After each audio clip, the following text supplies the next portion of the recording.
So today, let's talk about what the Alliance of Sahel States actually just showed us and what they might do next to prove they're serious about their independence. Now, most people think, they might look at this and think it was a strange situation, but nothing too serious. But from the Alliance of Sahel States perspective, it was a big moment. On December 8, 2025, a Nigerian Air Force C-130 transport aircraft departed Lagos with 11 personnel on board, 2 crew members, and 9 passengers, all military personnel. The aircraft's destination was Portugal for scheduled maintenance operations.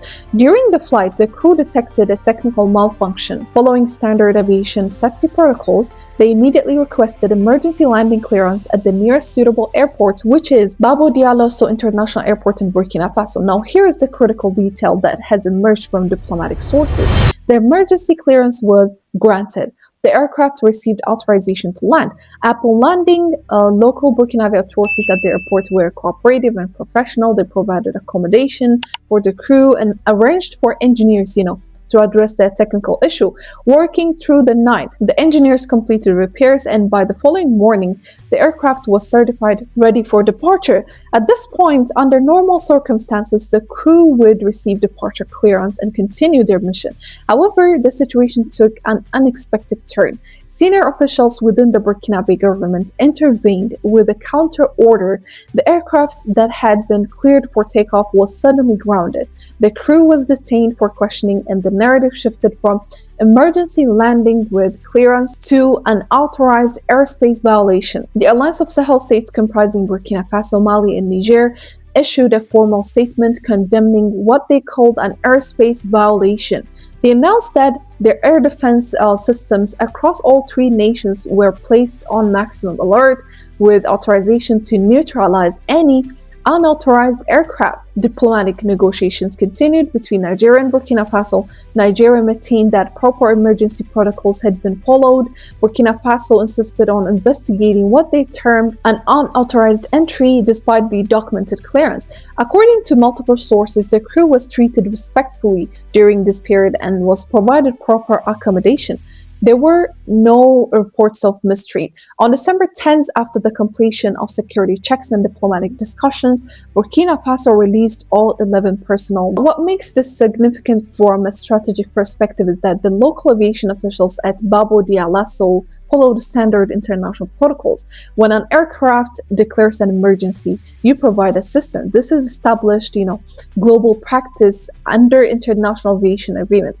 However, the detention order came from higher government levels. This wasn't about aviation safety or protocol violations.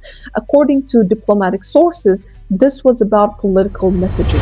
What the Sahel states demonstrated is that size and power don't change the fact that their airspace is under their control. Anyone entering it has to operate according to their rules. It's like when you finally stand up to the one person who always thought they could boss you around. You're not trying to start a fight, you're just showing you're not going to be pushed around anymore. And the interesting part is Nigeria backed down. They negotiated, they were diplomatic, they got their people back without escalating. As we all know, Burkina Faso, Mali, and Niger have all had military transitions in recent years, right? During that time, ECOWAS, especially in Nigeria, took a strong position against their government, saying they wouldn't be recognized unless they returned to civilian rule, and even raising the possibility of military intervention. That kind of pressure was consistent. Sanctions, threats, and statements questioning their legitimacy were happening regularly. So, the 3 countries decided to leave ECOWAS and form the Alliance of Sahel States, a new alliance with their own policies, their own direction, and their own rules. But it's one thing to announce independence and another thing to demonstrate it. That's really what this recent aircraft situation represented. It wasn't simply about a plane entering their airspace. It was about showing that their sovereignty is real and must be respected. Now, just look at the timeline from their perspective. They officially left ECOWAS in January 2025.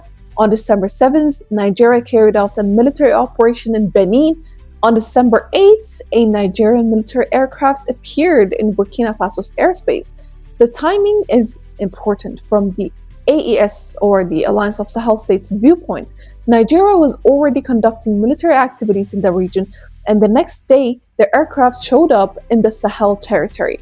So, The Alliance of Sahel States responded in a controlled and firm way, simply reinforcing the message: there are new rules now, and our airspace has to be respected. And here is where things get interesting for the future. The Alliance of Sahel States has now seen that standing their ground actually works in different kind of ways. And we're also seeing that it actually works.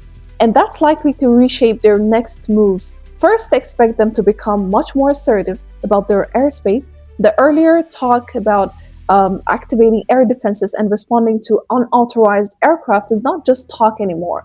They have shown they're willing to act on it, so that position will probably become even stronger. They're likely to tighten their cooperation with each other, like more joint military drills, more coordination, and more efforts to show that they function as a single bloc, rather than, three isolated countries. They will want to reinforce the idea that the Alliance of Sahel States is a united front. Furthermore, they might start, pushing back against ECOWAS in new ways. That could mean stricter border rules, creating their own trade frameworks, or even exploring their own financial systems. They have felt sidelined and pressured for a long time. And now that they have successfully pushed back once, twice, they're likely considering how else they can strengthen their position. What really matters now is how they respond to the next situation that comes up. And there definitely will be one. It could involve airspace again. It could be a broader issue or something completely different. We never know.